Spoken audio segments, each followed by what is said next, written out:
नमस्कार दोस्तों, इस वीडियो में प्रतियोगिता दर्पण के जुलाई से दिसंबर 2025 तक के राष्ट्रीय और अंतर्राष्ट्रीय घटनाक्रम को बहुत ही डिटेल से बनाया गया है। अगर इस वीडियो को आप ध्यान से देख लीजिएगा तो राष्ट्रीय और अंतर्राष्ट्रीय का एक भी सवाल नहीं छूटेगा पिछले 6 महीने का। इसका पीडीएफ के लिए आप टेलीग्राम ग्रुप ज्वाइन कर लीजिएगा, जिसका लिंक डिस्क्रिप्शन बॉक्स में दिया गया है। तो आइए देखते हैं पहला क्वेश्चन। भारत के 15वें उपराष्ट्रपति कौन बने? कब और किस दल के उम्मीदवार थे? तो सीपी राधाकृष्णन, चंद्रपुरम पोन्नुसामी राधाकृष्णन सितंबर 2025 में एनडीए उम्मीदवार के रूप में 15वें उपराष्ट्रपति निर्वाचित हुए हैं। सीपी राधाकृष्णन ने उपराष्ट्रपति चुनाव में किसे और कितने मतों से हराया? तो संयुक्त विपक्ष के उम्मीदवार बी सुदर्शन रेड्डी को 152 मतों के अंतर से पराजित किया है। उपराष्ट्रपति पद के लिए 2025 में नया चुनाव क्यों कराना पड़ा? कारण क्या था? तो पूर्व उपराष्ट्रपति जगदीप धनखड़ के अगस्त 2025 में त्यागपत्र देने के कारण उपराष्ट्रपति का चुनाव कराना पड़ा है। 2025 में राज्यसभा के लिए कितने सदस्यों का मनोनयन हुआ और किस संवैधानिक अनुच्छेद के तहत? तो 4 सदस्यों का मनोनयन संविधान के अनुच्छेद 80(1)(a) के तहत हुआ है। 2025 में राज्यसभा के लिए मनोनीत 4 प्रमुख व्यक्ति कौन कौन हैं? उनका नाम क्या क्या है?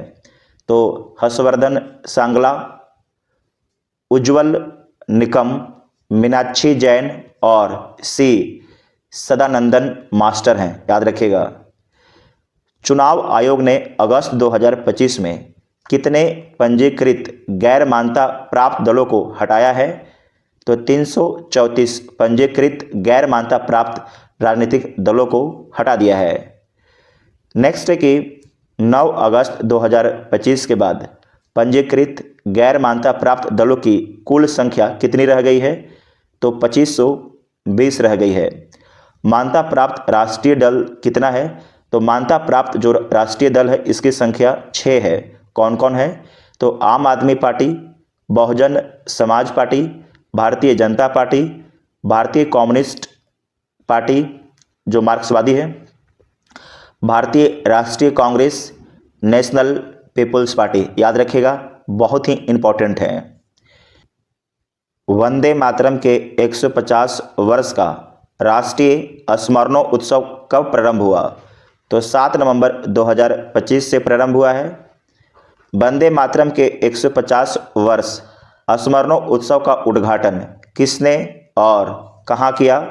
तो उद्घाटन प्रधानमंत्री नरेंद्र मोदी ने नई दिल्ली के इंदिरा गांधी इंडोर स्टेडियम में किया है। वंदे मातरम के रचयिता कौन है और इसे कब राष्ट्रीय गीत घोषित किया गया? तो इसके रचयिता हैं बंकिम चंद्र चट्टोपाध्याय और 1950 में राष्ट्रीय गीत घोषित किया गया है। 79वें स्वतंत्रता दिवस 2025 की थीम क्या थी? तो थीम था नया भारत, नया भारत। 15 अगस्त 2025 के भाषण में प्रधानमंत्री ने किस दीर्घकालिक लक्ष्य का रोड मैप प्रस्तुत किया? तो विकसित भारत 2047 का रोड मैप प्रस्तुत किया है। भारत में कैंपस स्थापित करने वाली पहली अमेरिकी यूनिवर्सिटी कौन सी है? तो उसका नाम है इलिनॉइस इंस्टीट्यूट ऑफ टेक्नोलॉजी। रण संवाद 2025 का आयोजन कब, कहाँ और किस विषय पर हुआ? तो 26 से 27 अगस्त 2025 को आर्मी वार कॉलेज महू में हुआ और युद्ध व युद्ध कला विषय पर हुआ। ये 3 पॉइंट था। रण संवाद 2025 का आयोजन किन संस्थानों के सहयोग से हुआ? तो इंटीग्रेटेड डिफेंस स्टाफ और centre for joint warfare studies के द्वारा किया गया है। दोनों मिल के किया था।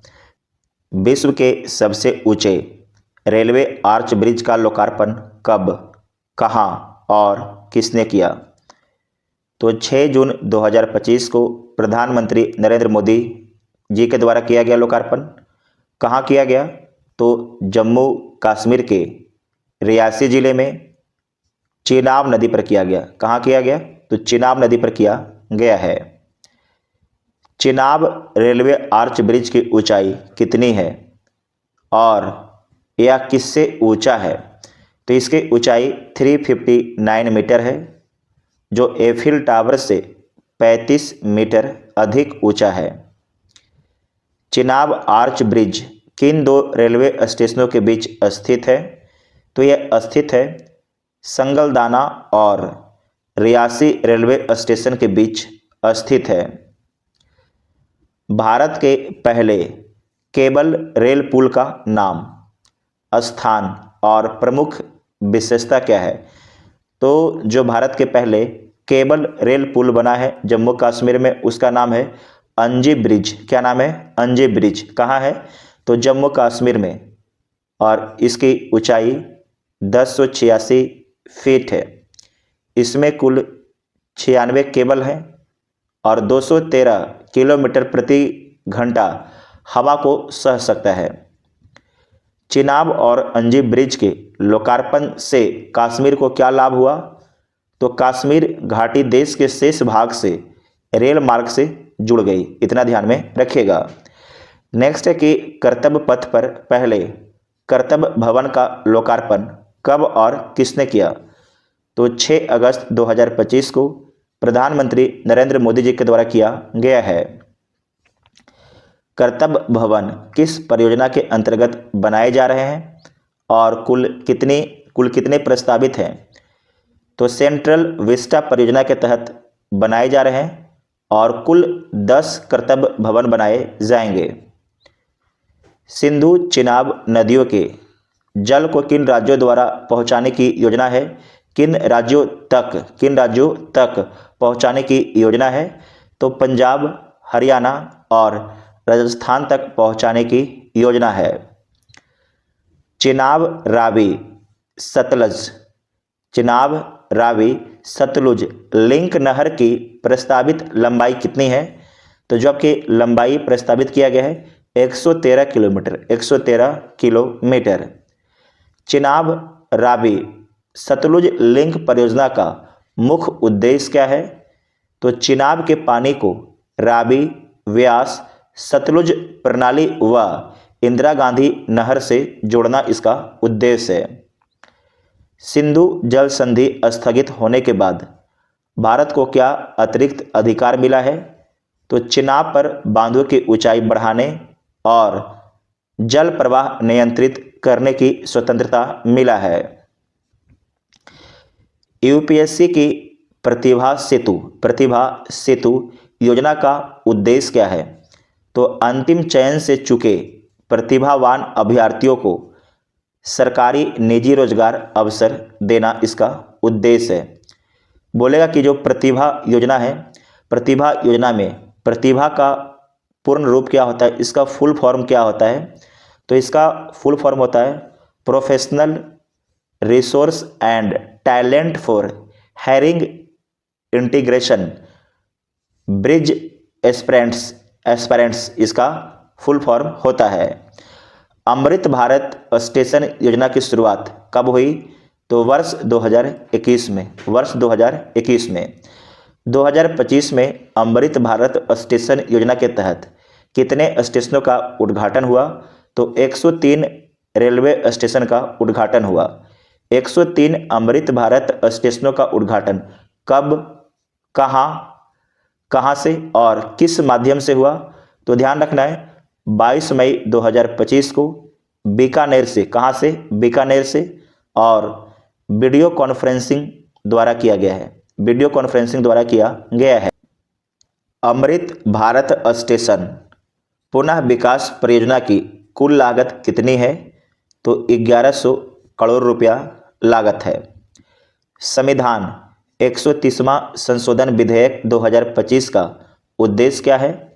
तो मंत्रियों की नियुक्ति में पारदर्शिता और आपराधिक पृष्ठभूमि वालों को जवाबदेही इसका उद्देश्य है। संविधान 130वां संशोधन विधेयक किन अनुच्छेदों में संशोधन करता है?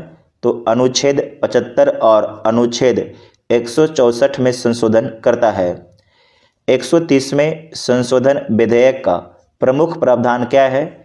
तो 5 वर्ष या अधिक सजा वाले अपराध में 30 दिन हिरासत पर मंत्री पद से हटाया जाएगा। याद रखिएगा, सबसे जो विवादित बात इसी को लेकर है।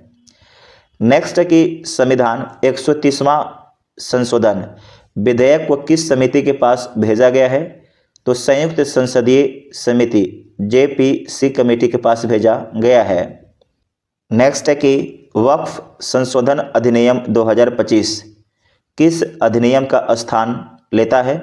तो वक्फ अधिनियम 2023 का।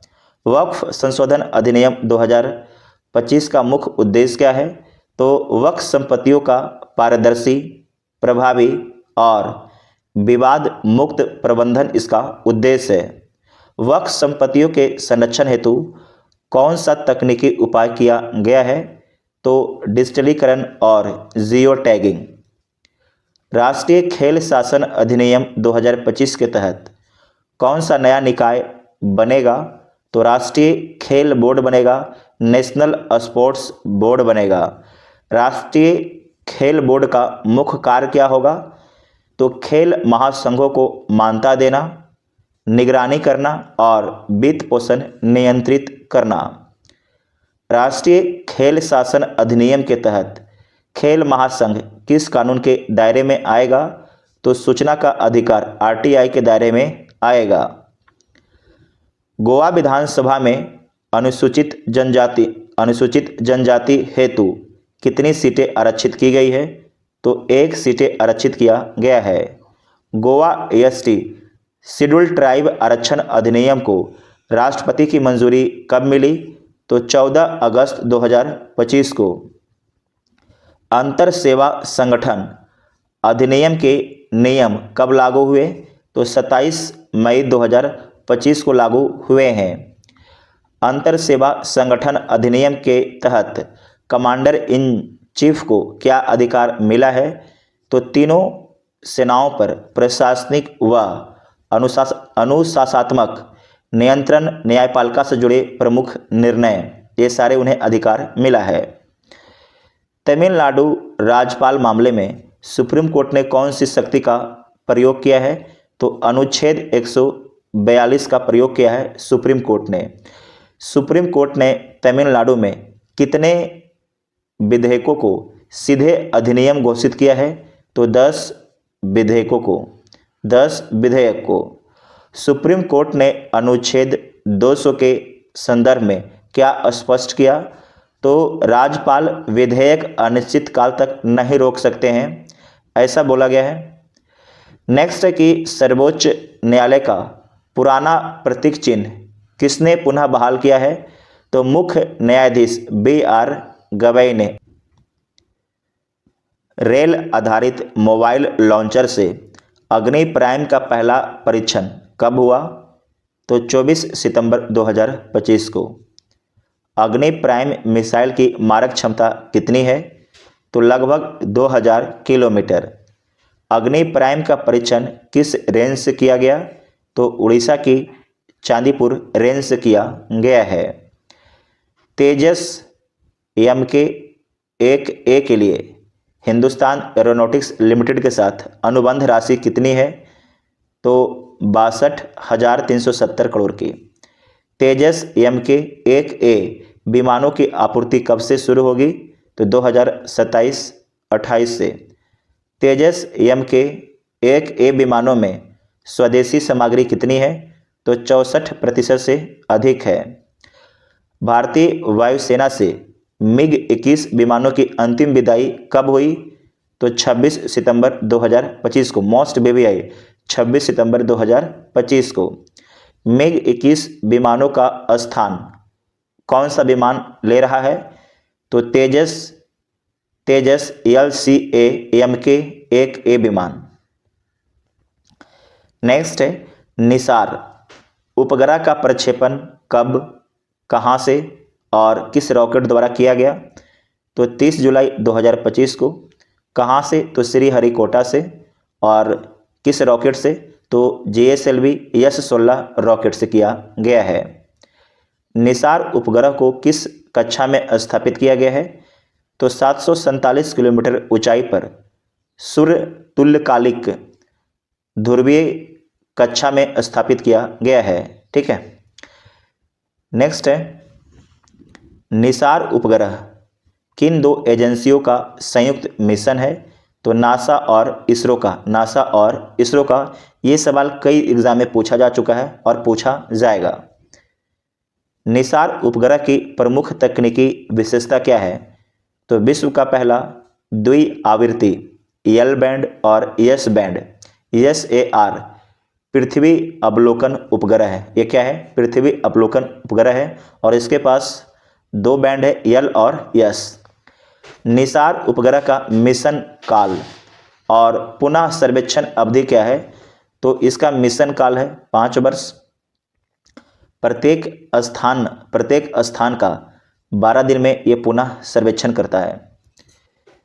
नेक्स्ट है कि ISS इंटरनेशनल स्पेस स्टेशन पर प्रवास करने वाले पहले भारतीय कौन बने हैं? तो ग्रुप कैप्टन शुभांशु शुक्ला बने हैं। शुभांशु शुक्ला कितने दिन ISS इंटरनेशनल स्पेस स्टेशन पर रहे और किस मिशन के तहत? तो 18 दिन रहे, एक्सियोम 4 मिशन के तहत। राकेश शर्मा ने किस वर्ष और किस मिशन से अंतरिक्ष यात्रा की थी? तो 1984 में सोयूज T11 मिशन से। अनंत शस्त्र किस प्रकार की मिसाइल प्रणाली है और इसे कौन विकसित करता है? तो स्वदेशी वायु रक्षा मिसाइल प्रणाली है और इसे DRDO के द्वारा विकसित किया जाता है। अनंत शस्त्र के लिए कितनी रेजिमेंट और कितने मूल्यों का ठेका दिया गया है? तो 5 से 6 रेजिमेंट और जो ठेका मिला है 30,000 करोड़ का। अनंत शस्त्र का पूर्व नाम क्या था? तो इसका पूर्व में नाम था quick reaction surface to air missile, इसका पहले नाम था, अब इसका नाम हो गया है अनंत शस्त्र। प्रलय मिसाइल का सफल परीक्षण कब किया गया? तो 28 और 29 जुलाई 2025 को किया गया है। जो प्रलय मिसाइल की रेंज और प्रकृति क्या है? तो इसकी रेंज 150 से 500 किलोमीटर है और आपको याद रखना है कि अर्ध बैलिस्टिक सतह से सतह मिसाइल है, सतह से सतह पर मार करने वाली मिसाइल है। प्रलय मिसाइल की प्रमुख क्षमता क्या है? तो 500 से 1000 किलोग्राम वारहेड, सुपरसोनिक इसकी गति है और मोबाइल लॉन्चर से इसे प्रक्षेपित किया जा सकता है, इसे लॉन्च किया जा सकता है। तो इसका ये प्रमुख क्षमता है, प्रमुख विशेषता है। अग्नि 5 मिसाइल का सफल परीक्षण कब और कहां से हुआ? तो 20 अगस्त 2025 को उड़ीसा के चांदीपुर से किया गया है। अग्नि 5 मिसाइल की मारक क्षमता और विशेष तकनीकी उपलब्धि क्या है? तो इसकी जो मारक क्षमता है 5000 किलोमीटर से अधिक है और 90 डिग्री तीव्र मोड़ लेने की क्षमता अग्नि 5 में है। ये बहुत ही खतरनाक क्षमता है। अग्नि 1 से अग्नि 4 मिसाइलों की रेंज क्या है? तो 700 से 3500 किलोमीटर तक इसका रेंज है। नेक्स्ट है कि NIRF 2025 की अखिल भारतीय रैंकिंग जारी करने की तिथि और द्वारा कौन किया गया? तो 4 सितंबर 2025 को केंद्रीय शिक्षा मंत्री धर्मेंद्र प्रधान जी के द्वारा किया गया है और इसमें जो भारत के 5 संस्थान हैं उसका नाम इस प्रकार है टॉप के: IIT Madras, IISc Bengaluru, IIT Bombay, IIT Delhi, IIT Kanpur. ठीक है, भारत में भारतीय पुरातत्व सर्वेक्षण ASI के अधीन कुल केंद्रीय संरक्षित स्मारकों की संख्या कितना है? तो 3685 है। ASI भारतीय पुरातत्व सर्वेक्षण के अधीन सबसे अधिक स्मारक किस राज्य में है? तो उत्तर प्रदेश में 700 से अधिक है। जबकि दूसरे स्थान पर कर्नाटक है लगभग 500, लगभग आपके 500। भारतीय नौसेना में प्रमुख जहाज, पनडुब्बी और युद्धपोत के बारे में दिया गया था। इसे विस्तृत रूप से यहाँ पर लिखा गया है, इसे ध्यान से देखिएगा। पहला आपके INS आंद्रोथ 21 श्रेणी का है, तो पनडुब्बी रोधी युद्धपोत है, पनडुब्बी रोधी युद्धपोत है, एंटी सबमरीन वारफेयर है और इसे उछले, इसे कर लीजिएगा उथले, उथले जल पनडुब्बी रोधी युद्धपोत परियोजना के तहत इसे विकसित किया गया है। 16 पोतों की योजना है बनाने की और इसका जो भार है आंद्रोथ की 900 टन है और इसकी लंबाई 77 मीटर है। इसका स्पीड 34 नॉट है, 63 किलोमीटर प्रति घंटा है और इसका उद्देश्य है तटीय जल क्षेत्रों में शत्रु पनडुब्बियों का पता लगाना और उन्हें नष्ट करना इसका उद्देश्य है। और इसकी विशेषता है स्वदेशी निर्मित है, अत्याधुनिक सेंसर्स इसमें लगे हुए हैं, हल्बो टारपीडोस में लगा हुआ है और रॉकेट सिस्टम है। नौसेना की तटवर्ती ASW क्षमता को मजबूत करता है। नेक्स्ट है कि ICGS अक्षर 21 श्रेणी का है, तो याद रखिएगा अदम श्रेणी का है, अदम श्रेणी का गश्ती पोत है, भारतीय तटरक्षक बल का। किसका है? तो भारतीय तटरक्षक बल का है। इसे 5 OPV ऑफशोर पेट्रोल वेसल निर्माण कार्यक्रम का ये दूसरा पोत है। टोटल 5 बनाना है और जो अक्षर है उसमें दूसरा है। इसका वजन 2100 टन है, लंबाई 98 मीटर है, स्पीड 26 नॉट है, समुद्र में 14 दिन तक रहने की इसमें क्षमता है। इसका उद्देश्य है समुद्री निगरानी करना, तस्करी विरोधी अभियान चलाना, खोज एवं बचाव में सहायता करना। विशेषता है उन्नत संचार उपकरण लगे हुए हैं, मध्यम दूरी की तोपें छोड़ सकता है, समुद्री निगरानी के लिए अत्याधुनिक इसमें सेंसर लगे हुए हैं। नेक्स्ट है कि INS उदयगिरी 21 श्रेणी का है, तो प्रोजेक्ट 17A स्टील्थ फ्रिगेट है और कुल 7 फ्रिगेट स्वदेशी निर्माण मझगांव डॉक गॉर्डन रिच में आपके बनाया जाना है। उसी के तहत आपके उदयगिरी को बनाया गया है, कुल 7 में से। इसका जो वजन है 6670 टन है, लंबाई 149 मीटर है और लगभग 28 से 30 नॉट इसकी स्पीड है। इसका उद्देश्य है सतह से हवा एवं सतह से सतह युद्ध, बहुआयामी युद्ध क्षमता इसके अंदर है उदयगिरी में। विशेषता है कि स्टील्थ तकनीक इसमें है, लंबी दूरी की मिसाइलें दाग सकता है, ब्रह्मोस्त्र मिसाइल की प्रणाली जो ब्रह्मोस्त्र मिसाइल की उन्नत प्रणाली इसमें लगाया गया है और उन्नत सेंसर और रडार इसमें लगाया गया है। नेक्स्ट है कि INS तमाल, ये क्या है? तो किस श्रेणी का है? तो तुशील श्रेणी का, याद रखिएगा श्रेणी एकदम पूछता ही है। तुशील श्रेणी का है, तो तुशील श्रेणी का बहुउद्देशीय स्टील्थ फ्रिगेट है और इसका निर्माण जो है रूस के अतार शिपयार्ड में किया गया है। मोस्ट VVI रूस के अतार शिपयार्ड में किया गया है और इसका जो वजन है लगभग आपके 4000 टन है और इसकी गति 30 नॉट है। इसका उद्देश्य है हिंद महासागर क्षेत्र में सामरिक शक्ति संतुलन बनाए रखना। विशेषता है बोस और एंटीशिप मिसाइलें, उन्नत रडार और सेंसर प्रणालियों, सामरिक बहुउद्देशीय क्षमता इसका उद्देश्य है। उसके बाद है कि INS निस्तार, ये स्वदेशी गोताखोरी सहायता पोत है ना। ये क्या है? स्वदेशी गोताखोरी सहायता पोत है, याद रखिएगा। इसका निर्माण जो किया गया है हिंदुस्तान शिपयार्ड लिमिटेड के द्वारा किया गया है निस्तार का।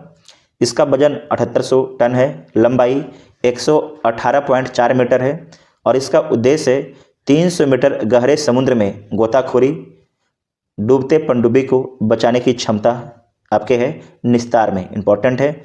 इसकी विशेषता है कि 9 गोताखोरों के लिए रहने की सुविधा है। डीप सबमर्जेंस रेस्क्यू व्हीकल तैनात करने की क्षमता है। सब सरफेस बचाव संचालन की इसकी क्षमता है।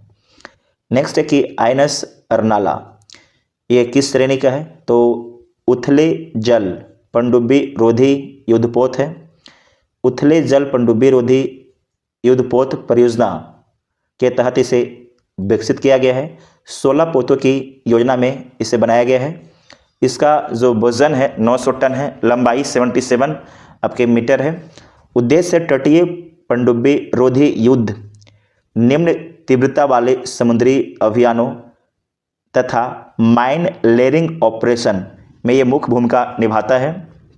इसकी विशेषता है कि आधुनिक टारपीडो और रॉकेट लॉन्चर, पुराने P259 अमय श्रेणी के कार्बेट्स का प्रतिस्थापन इसका विशेषता है।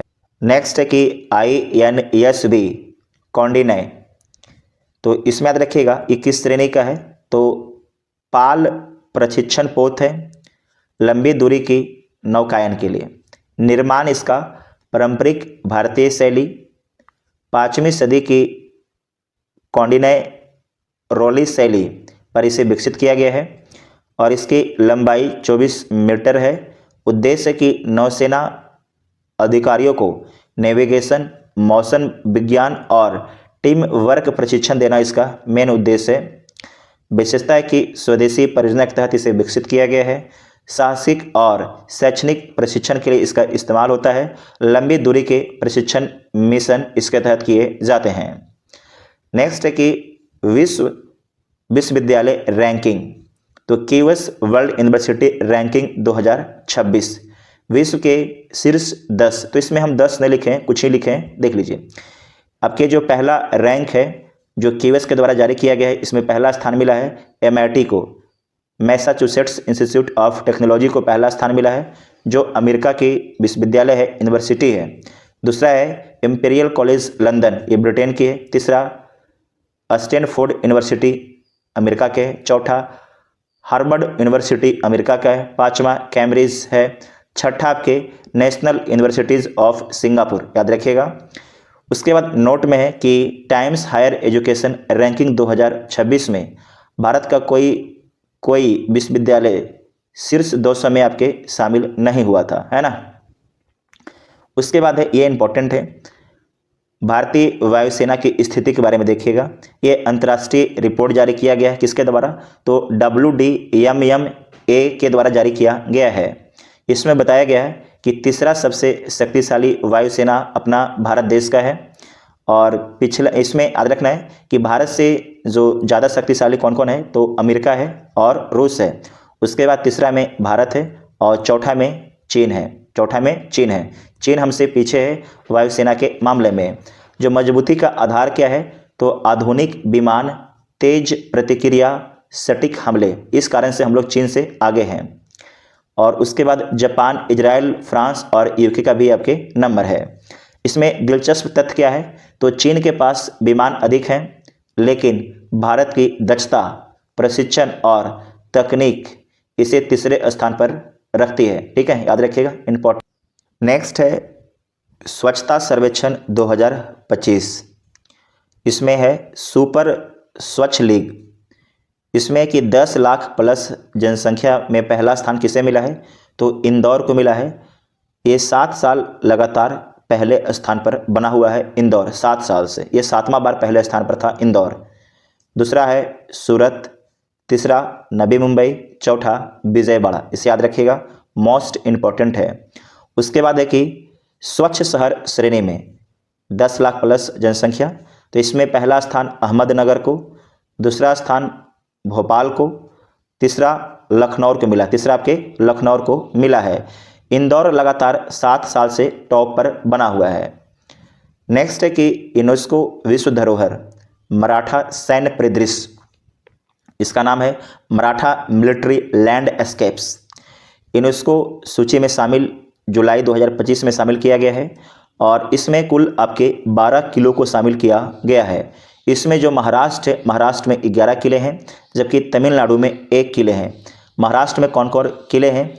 तो साल्हेर, साल्हेर, शिवनेरी, लोहगढ़, खंडेरी किले, रायगढ़ किले, राजगढ़ किले, प्रतापगढ़ किले, सुवर्णदुर्ग, विजयदुर्ग, सिंधुदुर्ग, पन्हाला किला। आपके ये 11 किला महाराष्ट्र में है, जबकि एक किला जो है मराठा सैन्य का ये तमिलनाडु में है, जिंजी किला। याद रखिएगा, मोस्ट इम्पोर्टेंट है, इसे 20 स्टार आप लगा लीजिएगा। इसकी विशेषता क्या है? तो 17वीं 19वीं शताब्दी की मराठा किलेबंदी और सैन्य प्रणाली का अद्वितीय उदाहरण है, इसकी विशेषता है। भारत में कुल यूनेस्को कितने स्थल शामिल है यूनेस्को स्थल में? तो कुल आपके 44 स्थल को शामिल किया गया है, इसे मोस्ट वीवीआई कर लीजिएगा। 36 सांस्कृतिक हैं, 7 प्राकृतिक हैं और 1 आपके मिश्रित हैं। इसमें याद रखने का ट्रिक है कि 11 आपके जो मराठा किला है ये आपके महाराष्ट्र में है और 1 आपके तमिलनाडु में है, इतना ध्यान में रखिएगा, ठीक है। पहला क्वेश्चन है कि आसियान का 47वां शिखर सम्मेलन कहाँ और कब आयोजित हुआ? तो कहाँ हुआ? तो कुआलालंपुर मलेशिया में 26 से 28 अक्टूबर 2025 को। 47वें आसियान शिखर सम्मेलन की अध्यक्षता किसने की? तो मलेशिया के प्रधानमंत्री दातो सेरी अनवर इब्राहिम के द्वारा किया गया है।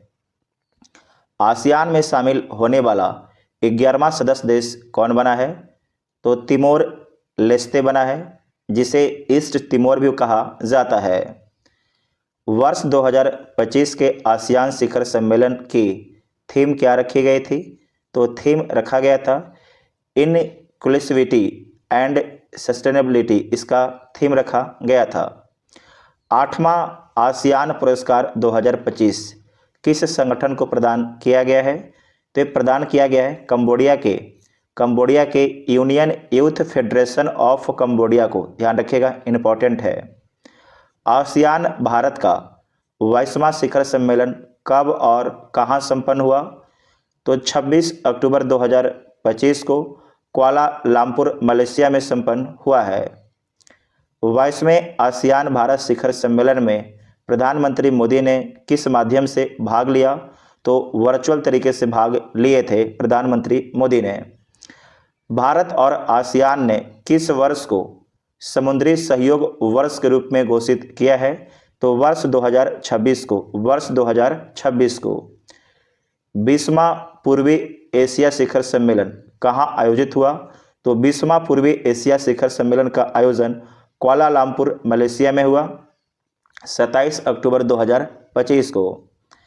20वें पूर्वी एशिया शिखर सम्मेलन में भारत का प्रतिनिधित्व किसने किया है? तो भारत के विदेश मंत्री एस जयशंकर जी के द्वारा किया गया था। नेक्स्ट है संघाई सहयोग संगठन का 25वां शिखर सम्मेलन कहाँ संपन्न हुआ? तो 25वां शिखर सम्मेलन तियानजिन चीन में संपन्न हुआ है 31 अक्टूबर। नेक्स्ट है संघाई सहयोग संगठन एससीओ का 25वां शिखर सम्मेलन कहाँ संपन्न हुआ? तो तियानजिन चीन में संपन्न हुआ 31 अगस्त से 1 सितंबर 2025 तक। एससीओ के 25वें सम्मेलन की मेजबानी किस नेता ने की? तो चीनी राष्ट्रपति शी जिनपिंग के द्वारा किया गया है। चीन की मेजबानी में अब तक कुल कितनी बार एससीओ शिखर सम्मेलन आयोजित हो चुके हैं? तो कुल आपके 5 बार हो चुके हैं। कितने बार?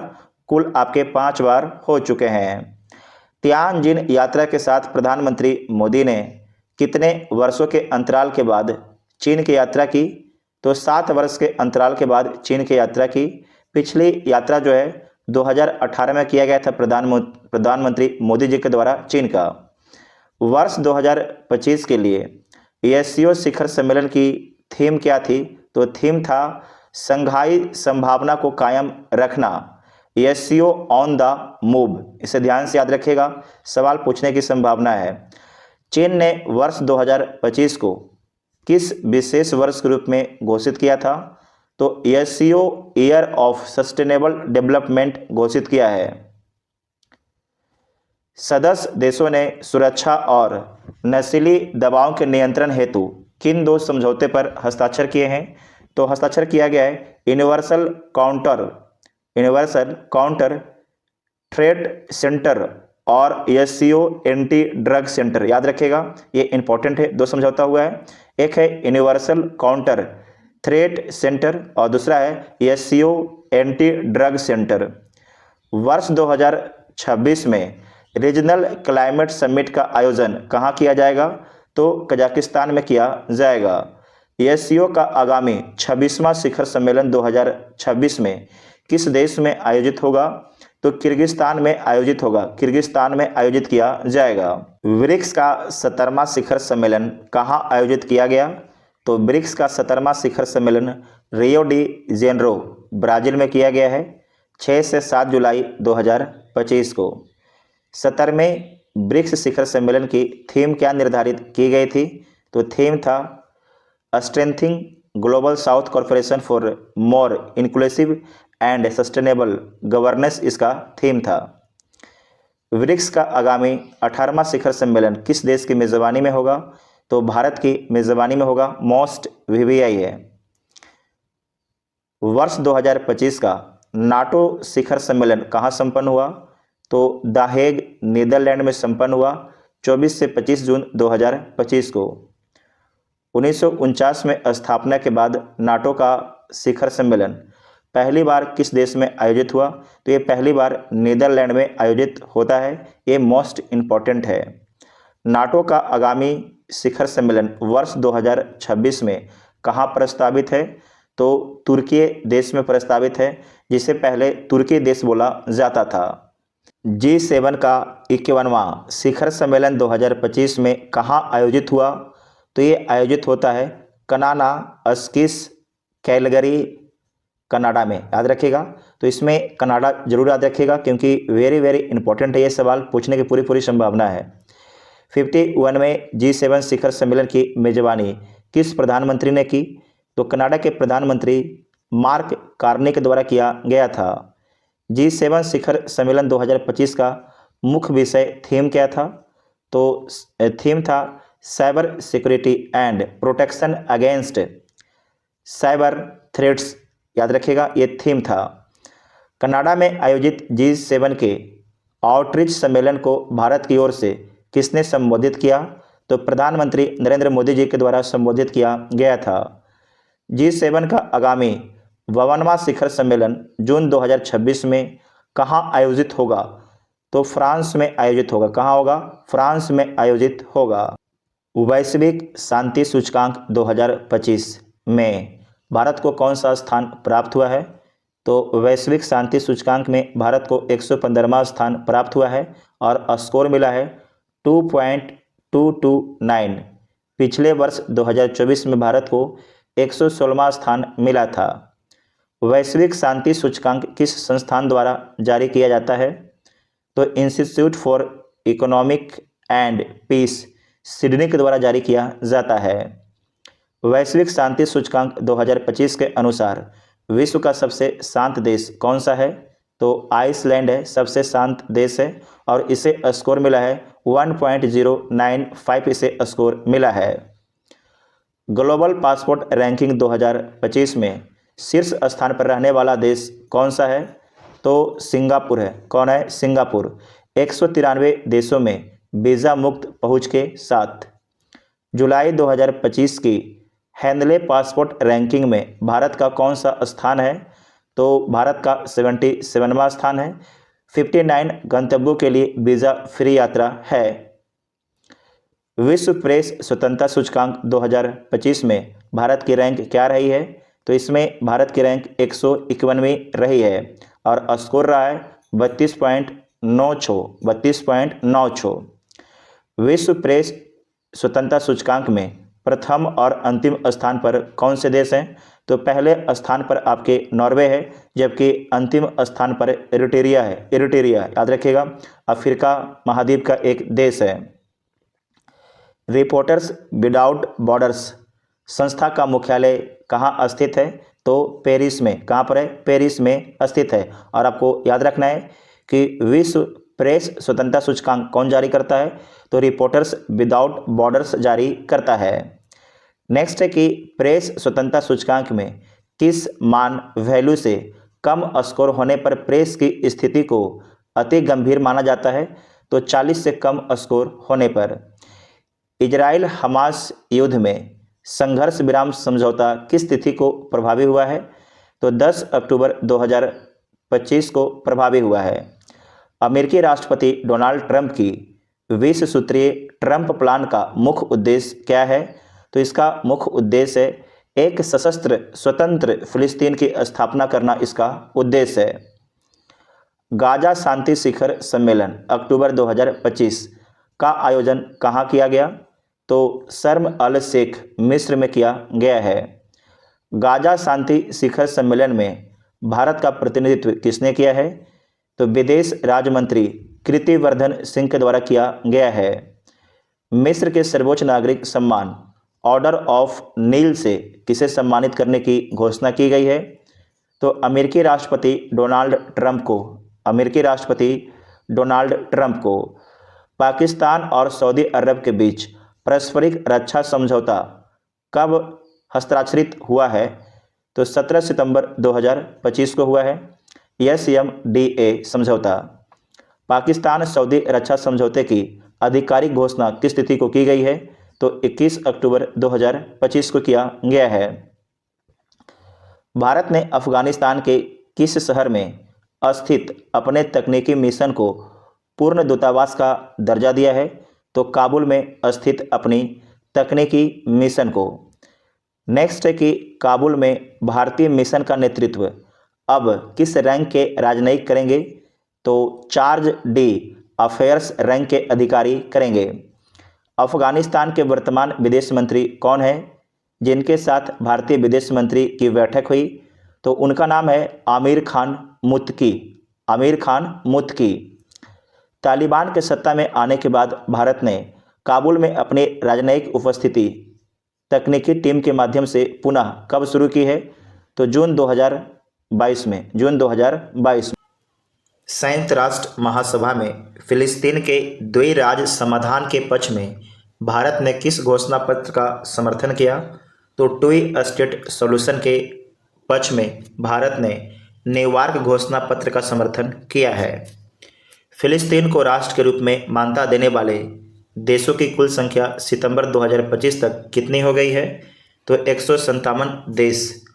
कुल सदस्य संख्या का 81% है। हाल ही में जो है फ्रांस, कनाडा और यूके सहित 11 देशों ने फिलिस्तीन को देश का मान्यता दिया है। नेक्स्ट है कि बुल्गारिया किस तिथि से यूरो को अपनी आधिकारिक मुद्रा के रूप में अपनाएगा? तो 1 जनवरी 2026 से यह यूरो अपनाने वाला 21वां देश होगा। रूस यूक्रेन युद्ध की समाप्ति हेतु पुतिन और ट्रंप के बीच शांति वार्ता अगस्त 2025 में कहाँ आयोजित हुई? तो ये कहाँ पर हुआ था?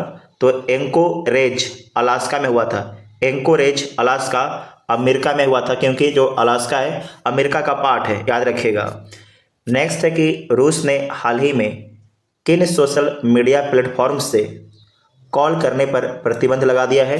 तो व्हाट्सएप और टेलीग्राम से। अमेरिका ने किस संगठन को विदेशी आतंकी संगठन घोषित किया है जो पहलगांव हमले में शामिल था? तो किया है द रेजिस्टेंस फ्रंट को, TRAF को। भारत और पाकिस्तान के बीच कैदियों की सूची का आदान प्रदान किस समझौते के तहत वर्ष में 2 बार किया जाता है? तो 31 मई 2018 के द्विपक्षीय समझौते के तहत प्रत्येक 1 जनवरी और 1 जुलाई को सूची का आदान प्रदान किया जाता है। परमाणु प्रतिष्ठानों की सूचियां का आदान प्रदान भारत और पाकिस्तान प्रतिवर्ष किस तिथि को करते हैं? तो 1 जनवरी को करते हैं। 31 दिसंबर 1998 के समझौते के तहत बांग्लादेश की पूर्व प्रधानमंत्री शेख हसीना को वहां के इंटरनेशनल ट्रिब्यूनल ने कितने समय के कारावास की सज़ा सुनाई है? तो 6 माह के कारावास की सज़ा सुनाई है। नेक्स्ट है कि बांग्लादेश की अंतरिम सरकार ने जून 2025 में जारी नए करेंसी नोटों से किसकी तस्वीर हटा दी है? तो शेख मुजीबुर रहमान की तस्वीर हटा दी है। चीन, पाकिस्तान और बांग्लादेश की पहली त्रिपक्षीय बैठक जून 2025 में कहाँ संपन्न हुई है? तो ये संपन्न हुआ है कुनमिंग चीन में। कुनमिंग चीन में संपन्न हुआ है, याद रखिएगा, इंपॉर्टेंट है। नेक्स्ट है कि थाईलैंड और कंबोडिया के बीच सीमा विवाद सुलझाने हेतु युद्ध विराम किसकी मध्यस्थता में हुआ है? तो मलेशिया की मध्यस्थता में हुआ है, प्रधानमंत्री अनवर इब्राहिम की मध्यस्थता में। सीमा मामलों पर भारत चीन परामर्श और समन्वय कार्यतंत्र की 34वीं बैठक कहाँ हुई? तो नई दिल्ली में 23 जुलाई 2025 को। इजराइल द्वारा ईरान के परमाणु संयंत्रों को नष्ट करने के लिए कौन सा अभियान चलाया गया है? तो ऑपरेशन राइजिंग लायन चलाया गया है। ऑपरेशन राइजिंग लायन चलाया गया है। ईरान इजराइल युद्ध के दौरान भारतीयों को सुरक्षित निकालने के लिए भारत सरकार ने कौन सा ऑपरेशन चलाया है? तो ऑपरेशन सिंधु चलाया है। अमेरिका ने किस तिथि से यूनेस्को की सदस्यता पुनः छोड़ने की घोषणा की है? तो 31 दिसंबर 2026 से। जनवरी 2026 से सुरक्षा परिषद के नए अस्थायी सदस्य के रूप में किन 5 देशों को चुना गया है? तो चुना गया है बहरीन, कोलंबिया, कांगो, लाटविया और लाइबेरिया को चुना गया है, इंपॉर्टेंट कर लीजिएगा। नेक्स्ट है कि भारत को 7वीं बार किस परिषद के लिए 2026 से 28 के कार्यकाल हेतु निर्वाचित किया गया है? तो निर्वाचित किया गया है संयुक्त राष्ट्र मानवाधिकार परिषद के लिए। भारत और चीन ने किन 3 व्यापारिक बिंदुओं के माध्यम से व्यापार फिर से खोलने पर सहमति जताई है? तो लिपुलेख दर्रा से, सिपकिला दर्रा और नाथुला दर्रा, एकदम याद रखिएगा, इंपॉर्टेंट है। आप लोग कमेंट बॉक्स में लिखिएगा कि लिपुलेख दर्रा किस राज्य में है, सिपकिला किस राज्य में है और नाथुला किस राज्य में है, आप लोग कमेंट बॉक्स में लिखिएगा। नेक्स्ट है कि भारत और चीन किस वर्ष अपने राजनयिक संबंधों की स्थापना की 75वीं वर्षगांठ मनाएंगे? तो वर्ष 2025 में। ईरान के परमाणु संयंत्रों को नष्ट करने के लिए अमेरिका ने कौन सा ऑपरेशन चलाया? तो अमेरिका के द्वारा ऑपरेशन मिडनाइट हैमर चलाया गया था। मिडनाइट हैमर चलाया गया था। प्रधानमंत्री मोदी ने अगस्त 2025 में अपनी जापान यात्रा के दौरान कौन सी वार्षिक शिखर वार्ता में भाग लिया है?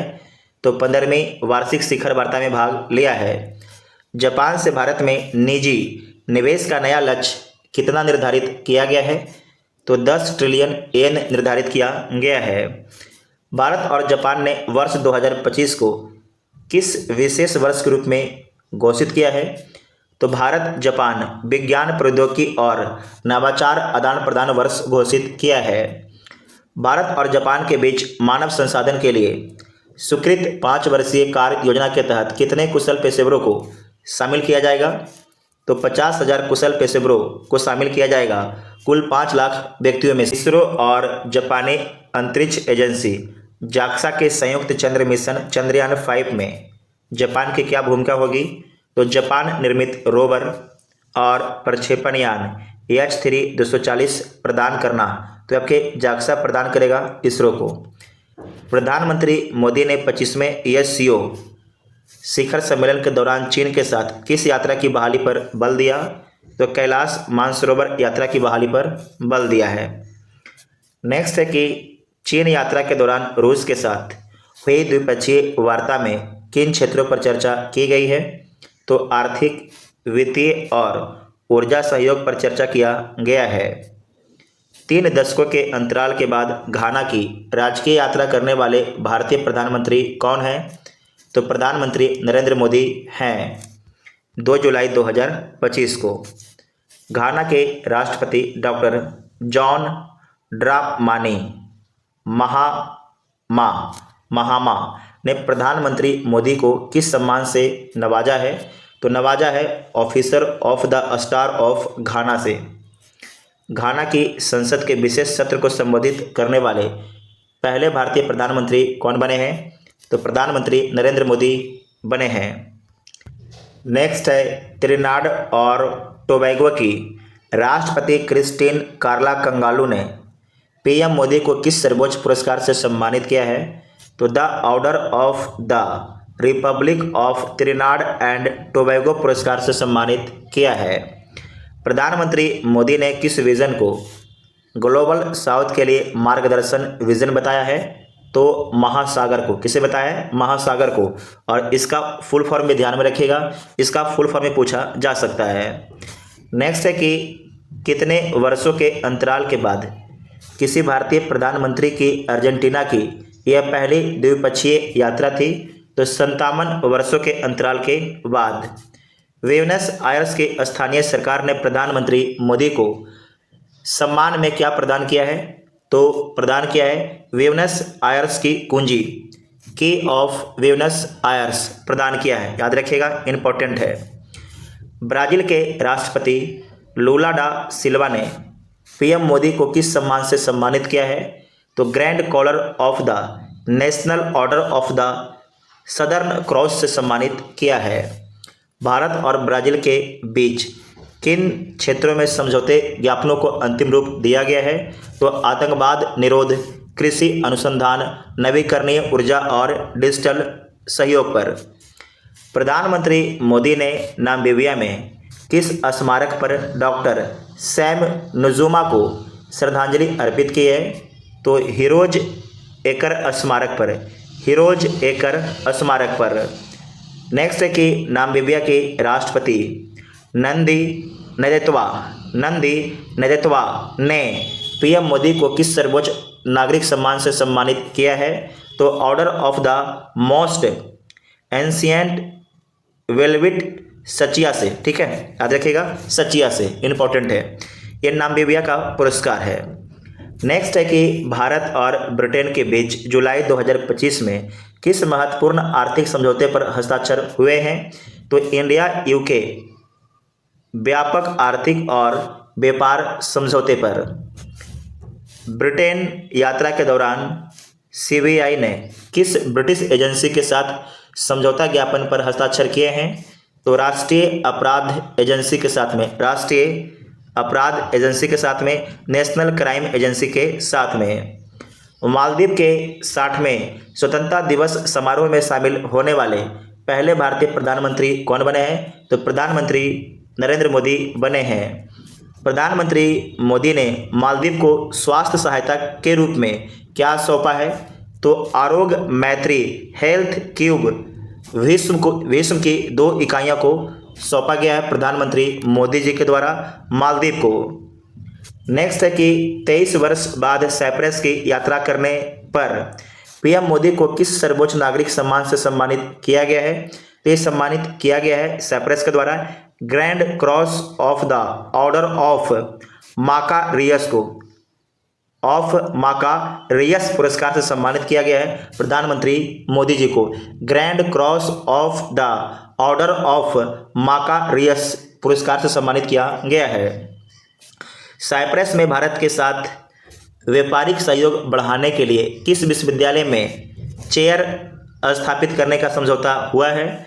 तो निकोसिया विश्वविद्यालय में, निकोसिया विश्वविद्यालय में। नेक्स्ट पॉइंट है कि प्रधानमंत्री मोदी और कनाडा के पीएम मार्क कार्नी के बीच किन कूटनीतिक संबंधों को बहाल करने पर सहमति बनी है? तो राजनयिक सेवाओं की बहाली और नए उच्चायुक्त की तैनाती पर आपकी सहमति बनी है।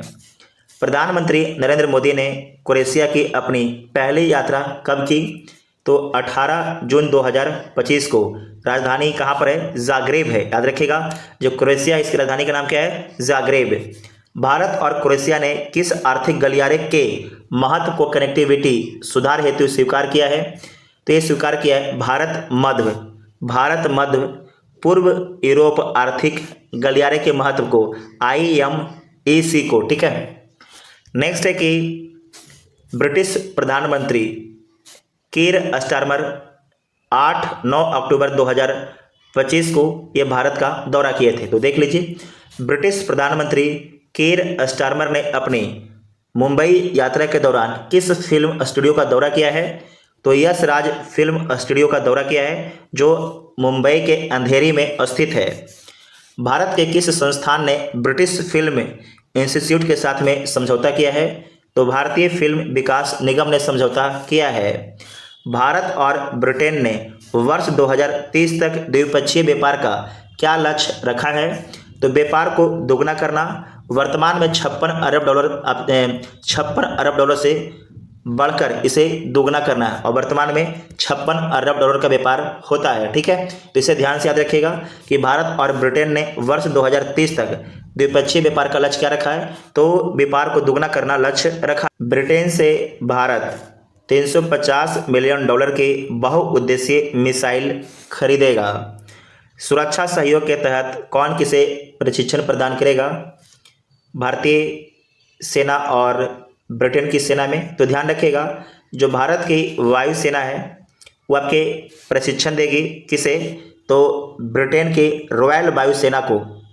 नेक्स्ट है कि मंगोलिया के राष्ट्रपति खुरैल सुखउखना, तो इनके बारे में ध्यान से समझिएगा कि प्रधानमंत्री मोदी ने भारत और मंगोलिया के बीच बौद्ध धर्म के संबंधों को देखते हुए क्या संज्ञा दी है, तो स्पिरिचुअल सिबलिंग की संज्ञा दी है। भारत ने भगवान बुद्ध के किन 2 शिष्यों के अवशेष मंगोलिया भेजने की घोषणा की है, तो सारिपुत्र और मौदगल्यायन की जो आपके अवशेष है उसे मंगोलिया भेजने की घोषणा की है। नेक्स्ट है कि भारत मंगोलिया के राजनयिक संबंधों की कौन सी वर्षगांठ पर डाक टिकट जारी किया गया है, तो 70वीं वर्षगांठ पर। भारत द्वारा वित्त पोषित मंगोलिया की पहली तेल रिफाइनरी के कब तक शुरू होने की संभावना है, तो वर्ष 2028 तक शुरू होने की संभावना है। 1.7 अरब डॉलर की लाइन ऑफ क्रेडिट भारत सरकार के द्वारा दिया गया है मंगोलिया को। नेक्स्ट है कि जो श्रीलंका है, श्रीलंका के प्रधानमंत्री का नाम है डॉक्टर हरिनी अमरसूरिया, इंपॉर्टेंट है। तो डॉक्टर हरिनी अमरसूरिया दिल्ली के किस कॉलेज की पूर्व छात्रा रही हैं, तो हिंदू कॉलेज दिल्ली विश्वविद्यालय की पूर्व छात्रा रही हैं। 1991 से 1994 बैच की छात्रा हैं। डॉक्टर हरिनी ने भारत में किस समिट में मुख्य वक्ता के रूप में भाग लिया, तो एनडीटीवी वर्ल्ड समिट 2025 के मुख्य वक्ता के रूप में भाग लिया है।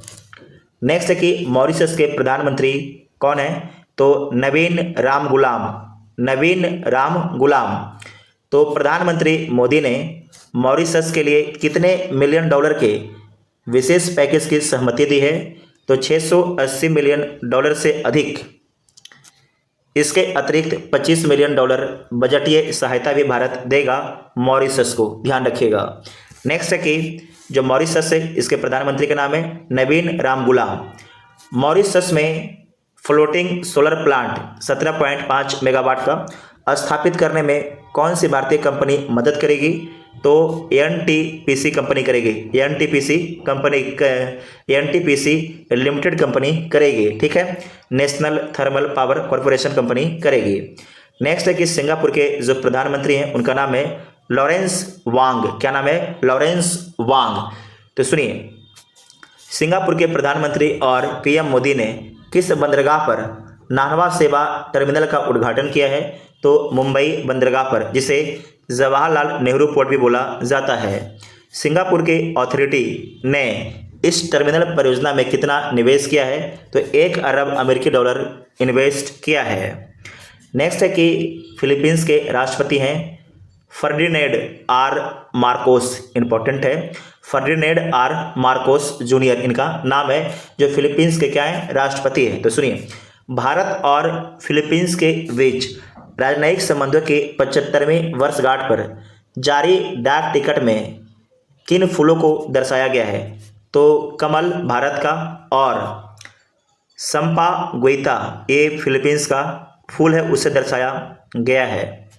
फिलीपींस ने भारतीय पर्यटकों के लिए क्या विशेष घोषणा की है, तो वीज़ा मुक्त प्रवेश की घोषणा की है, वीज़ा फ्री एंट्री की घोषणा की है। भारत ने फिलीपींस पर्यटकों के लिए कितने समय हेतु निःशुल्क पर्यटन वीज़ा की घोषणा की है, तो 1 वर्ष की अवधि के लिए। नेक्स्ट पॉइंट है कि फिजी के प्रधानमंत्री कौन है, तो सिटिवेनी राबुका है। कौन है? Sitiveni Rabuka. कहाँ के? फिजी के। तो भारत ने फिजी के रक्षा बलों के उपहार स्वरूप क्या देने की घोषणा की है, तो एम्बुलेंस, 12 कृषि ड्रोन, 2 मोबाइल मृदा प्रयोगशालाएं देने की घोषणा किया गया है।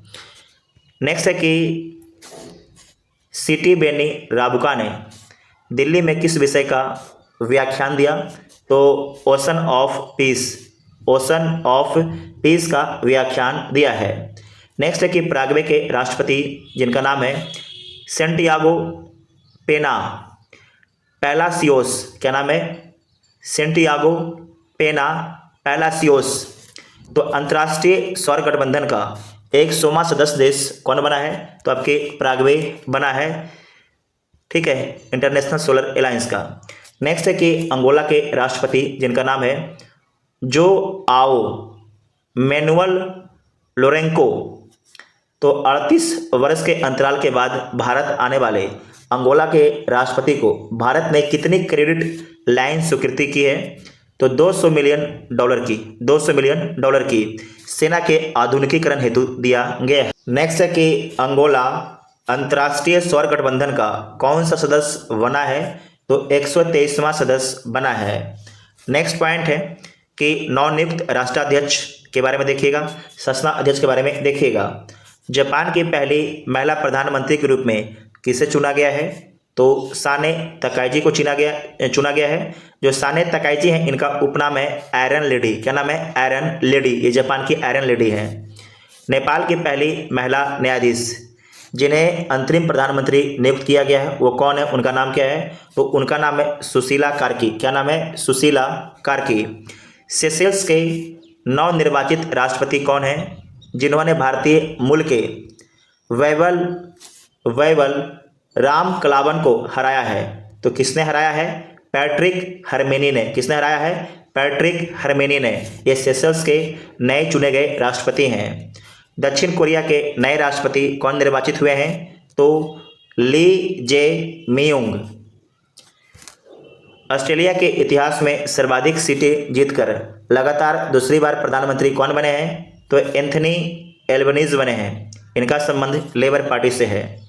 कनाडा के नवनिर्वाचित प्रधानमंत्री मार्क कार्नी की कैबिनेट में किस भारतीय मूल की महिला को विदेश मंत्री बनाया गया है? तो अनीता आनंद को। मोस्ट वीवीआई कीजिएगा, अनीता आनंद को। नेक्स्ट है कि त्रिनाड एवं टोबैगो की नई प्रधानमंत्री कमला प्रसाद विशेषर का पैतृक संबंध भारत के किस स्थान से है? तो भारत के भोलूपुर गांव बिहार से इनका पैतृक संबंध है। थाईलैंड के नए प्रधानमंत्री के रूप में किसने पद ग्रहण किया है? तो अनुतिन चार्नविराकुल। याद रखिएगा, इंपॉर्टेंट है। तो जितना भी अंतर्राष्ट्रीय घटनाक्रम था सभी को कवर कर लिया गया है। अगर वीडियो पसंद आता है चैनल को सब्सक्राइब कीजिएगा, वीडियो को दोस्तों में शेयर जरूर कीजिएगा और इसके बाद आर्थिक घटनाक्रम को अपलोड किया जाएगा। Thank you.